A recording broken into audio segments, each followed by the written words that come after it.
여러분 안녕하십니까? 12월 1일 화요일 뉴스투데이입니다. 이번 주말쯤에는 거리두기의 효과가 나타나길 기대하고 있습니다만 현재 수치들이 보여주는 추세는 여전히 좋지 않습니다. 환자 1명이 1.5명 가까이 감염시키고 있어서 이번 주에 꺾이지 않으면 1, 2주 뒤엔 많게는 하루 1,000명도 나올 수 있다는 전망까지 있습니다. 오늘부터 전국에서 1.5단계가 시작되는데요. 확진자가 위험 수위라고 본 부산과 제천은 처음으로 3단계 수준의 통제를 실시합니다. 손영 기자가 보도합니다. 오늘 새벽 0시부터 2주 동안 전국 모든 지역에 거리두기 1.5단계 이상이 적용됩니다. 1.5단계는 지역 유행 단계로 예배는 좌석수의 30%만 허용되고 종교 모임과 식사 제공이 금지됩니다. 결혼식장과 장례식장, 노래방에서는 4제곱미터당 1명만 입장이 가능합니다. 스포츠 관람은 정원의 30%만 들어갈 수 있고 집회 등 일부 100인 이상의 행사도 제한됩니다. 지난 1월부터 11개월간 코로나 대응을 해오면서 많은 위기를 겪어왔지만 올 겨울이 최대 고비라고 생각합니다. 감염 상황에 따라 더 높은 단계가 적용되는 지역도 있습니다. 수도권과 전남 순천, 강원도 철원과 홍천 등 일부 지역은 기존의 2단계가 유지되거나 새로 적용됩니다. 특히 이미 2단계였던 수도권은 사우나와 한증막의 운영이 중단되고 에어로빅과 스피닝, 줌바 등의 운동도 금지되는 등 추가 조치가 적용됩니다.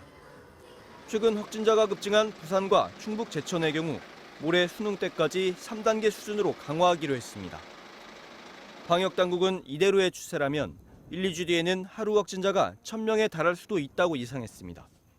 정부는 코로나19 유행이 장기화되면서 이른바 코로나블루 상황도 심각해지고 있다며 심리상담과 우울증 검사 등 관련 지원 기관을 확대하겠다고 밝혔습니다. MBC 뉴스 손영입니다. 윤석열 총장이 업무에서 손을 뗄지 아니면 복귀할지 여부가 아직 결론나지 않았습니다. 어제 법원이 심리를 열고 추미애 법무부 장관과 윤석열 검찰총장 양측의 얘기를 들어봤지만은 결론을 내지 못했는데 오늘 결정이 나올지도 아직 불투명한 상황입니다.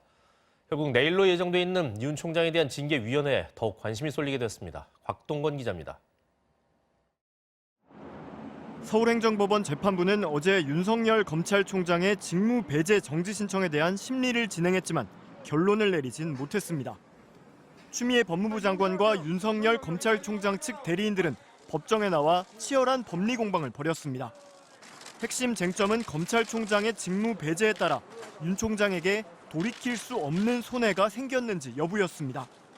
윤 총장 측은 총장 개인뿐 아니라 국가 전체에 공익적 손해가 발생했다고 주장했고 반면 법무부 측은 징계에 회부된 공무원이 대기 발령된 당연한 상황이라며 윤 총장 개인에겐 손해가 없다고 맞섰습니다. 재판부의 고심이 깊은 것으로 알려져 윤 총장의 업무 복귀 여부에 대한 법원 결정이 오늘 나올지도 불투명해 보입니다. 한편 법무부는 내일로 예정된 징계위원회를 앞두고 오늘 감찰위원회를 소집합니다. 감찰위는 윤 총장에 대한 징계 청구와 수사 의뢰가 적절했는지 논의할 예정인데 감찰위의 결정은 권고사안이어서 징계위 결정에 직접 영향을 주지는 않습니다. 윤석열 총장 측은 징계위원회에 연기를 신청하는 방안을 유력하게 검토하고 있습니다. 법무부의 징계 서류 복사를 요청했지만 아직 답을 받지 못해 방어권을 보장받지 못하고 있다는 이유입니다. 이에 대해 법무부는 징계 혐의는 징계 청구서로 이미 전달됐고 통상 당사자가 직접 제출한 서류 외의 다른 서류들은 복사해주지 않는다고 밝혔습니다. MBC 뉴스 곽동건입니다. 모더나가 백신을 긴급 사용할 수 있게 해달라고 오늘 미국 정부에 신청했습니다. 임상 3단계 실험이 끝났는데 중간 결과와 마찬가지로 94%의 높은 효과가 나왔다고 합니다. 크리스마스 전에 화이자와 모더나 두 백신이 미국인들에게 접종될 예정입니다만 앞으로 몇 주간 확진자가 폭증하는 건 백신도 막을 수 없을 것 같습니다. 워싱턴 박성호 특파원입니다. 미국 제약회사 모더나는 오늘 미국 식품의약국과 유럽의약품청에 코로나 백신의 긴급 사용을 승인해달라고 신청합니다. 백신의 3단계 임상시험의 최종 분석 결과 94.1%의 예방 효과가 있었다고 밝혔는데 이는 지난달 예비 분석에서 나온 94.5%와 거의 같습니다. 모더나는 특히 중증 코로나 예방률이 100%로 나타난 점이 획기적이라고 강조했습니다. Because if we can prevent severe cases, it means reduced or no hospitalization and no death, and that will be, of course, I believe, a game changer in this pandemic. 모더나는 이 백신이 나이와 인종, 성에 관계없이 일관된 효과를 보였으며 심각한 부작용도 없었다고 밝혔습니다. In terms of significant safety concerns, serious threats to our health, we've not seen any such concerns to date. FDA 자문위원회의 논의가 이달 중순이어서 성탄절 전에는 승인될 것으로 모더나 측은 예상했습니다. 앨릭스 에이자 미국 보건복지부 장관도 크리스마스 전에 2개의 백신, 즉 화이자와 모더나 백신이 미국인들에게 투여될 것이라고 방송 인터뷰에서 밝혔습니다. 그는 누구부터 백신을 맞게 될지 우선순위를 논의한 뒤 이르면 이달 10일 이후 백신이 배포될 걸로 보고 있습니다. 추수감사절 연휴 대이동의 여파로 확진자 폭증이 우려되는데 현재 코로나 입원 환자는 9만 3천 명으로 또 최고치를 기록했습니다. 워싱턴에서 MBC 뉴스 박성호입니다. 방탄소년단이 또다시 빌보드 1위에 올랐습니다. 신곡 Life Goes On, 우리말로는 인생은 계속된다는 의미일 텐데요. 이 곡이 인기 순위를 매기는 핫백 차트 정상을 차지했습니다. 가사 대부분이 한국말인데도 1위를 차지해 더 놀랍습니다. 강민구 기자입니다.